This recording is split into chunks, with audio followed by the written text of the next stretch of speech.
Once again, we are reporting from Montego Bay for CIN, where we attended the opening ceremony for the 31st annual CARICOM meeting yesterday, as each Prime Minister referenced issues as well as offered positive solutions of reform.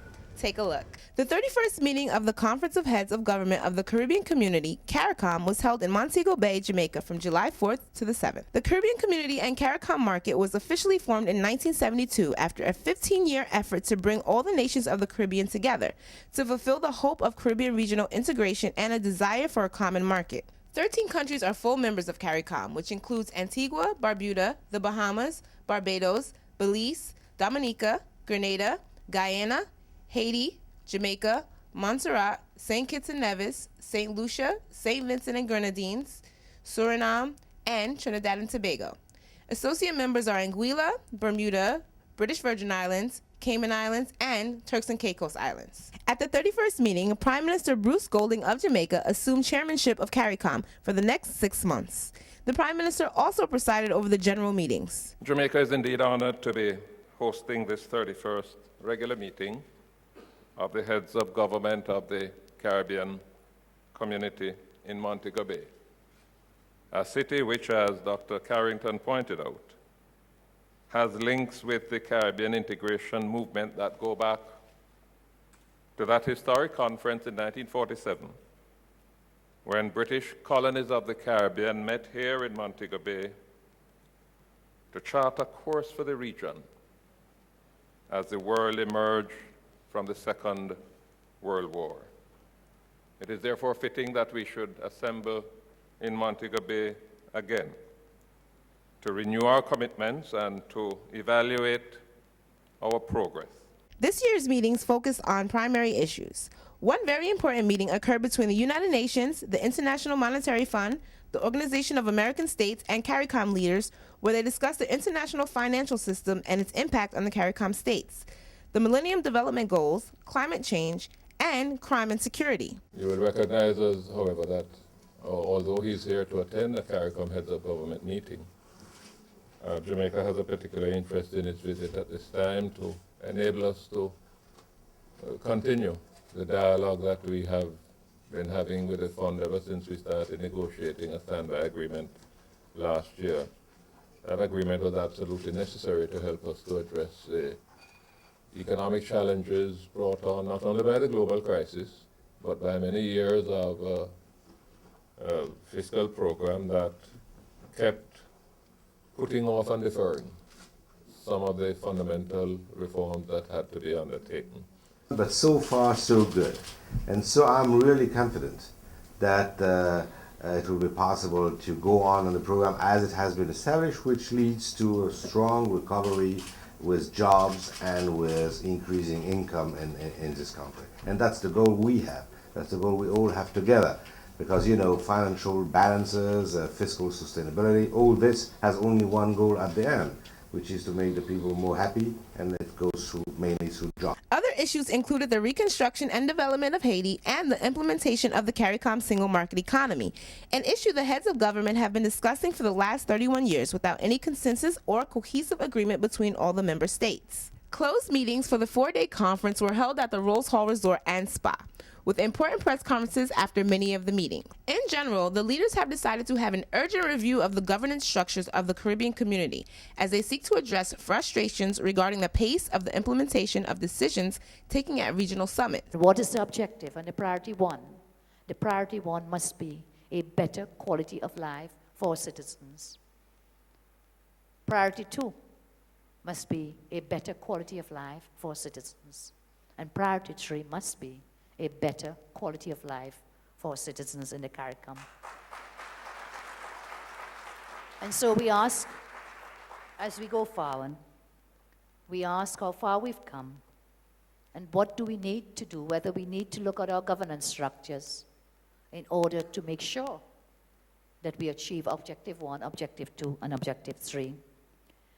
Governance structure had been a major talking point at the 31st regular meeting of the Conference of Heads of CARICOM. Prime Minister Bruce Golding commented on the relationship between Jamaica and the United States with Christopher Dudis Coke currently in custody in New York City. How has that affected the relationship between New York and Jamaica? I don't know. I mean, I think it's too early to determine that. A lot depends on how it plays out over the next couple of weeks. We are certainly pursuing a serious program in Jamaica to tackle the crime problem and to root out the criminal networks. All of what has happened in relation to coke, in relation to which there was a serious treaty issue that has still not been resolved, but which we have had to submerge because of a wider national issue. But all of this is like a catharsis. It has brought the society to a point where we perhaps took decisions that we would not have been able to find the will and the consensus to do before. And out of all of what has gone on, some of it quite tragic, may come some good, some lasting, sustainable, enduring good for the people of Jamaica. And the Prime Minister of Guyana, Persad-Bissessar, gave an insightful outlook regarding very real issues affecting the Caribbean community. Here's what he had to say. Greetings, ZYNC TV. I'm here with the Prime Minister of Guyana, Mr. Jadeo. How are you? Fine, thank you. Now, how did you enjoy CARICOM, the conference this evening? Well, that's just the start of the conference, so I'm looking forward to getting on with the substantive agenda. So this is all the pageantry associated with the conference. I think there were important speeches, and now we need to move from speeches to actually working out specific initiatives to move the entire agenda forward. And what are some things that are on the agenda for all of us at home that weren't here at the conference today? Well, definitely trade issues, the state of our economies, and how we're going to respond to the threat posed by global recession, climate change, the education of our people. These are critical issues, and I think they're systemic. They cut across the region. So I'm more inclined to us focusing on the big issues, the issues that affect all of us, so we can come up with a joint position on them, rather than sometimes, as Bruce said, we have a long agenda, and some of the things are just simply not meaningful that we have on the agenda. We can leave it to other levels to work those out. Very nicely said.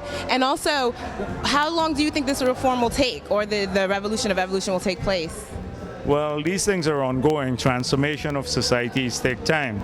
But I think if we have a clear vision of where we want to go, and just not analyze the problems 100 times, because Caribbean people have a proclivity to speak about the problems all the time. We need to move from speaking about the problem to finding solutions. And the solutions have to be specific projects and programs, not strategizing. We love to talk. That's our forte. So strategizing is out of the window. We need now the projects. How are we going to improve our education system in specific terms? How are we going to ensure that every family has access to broadband technology, so children in this part of the world, they're not left behind kids from other parts of the world. We have to be competitive in education if we want a competitive economy. How do we tackle climate change and the threats posed by climate change? How do we factor these into our planning processes? What specific projects we have for adaptation? So when we have more hurricanes, how are we going to deal with them? How we deal with flooding? What are we doing on renewable energy? When the oil crisis was at its highest level, we were using about 30% of GDP to import fuel. No economy can be managed or sustained on that basis. If we move to renewable energy, we not only have greater mitigation, but also that is less greenhouse gases being emitted, but it could have a tremendous impact on our balance of payment. And many countries now have balance of payments and balance of trade that are in significant deficit, including in Jamaica. So these are some specific things that we can do and that we need to take the conversation to. I look forward to seeing you the rest of the week at the rest of the conferences, and thank you so much for your time, Prime Minister. Thank you. Have a good night. All right, you too.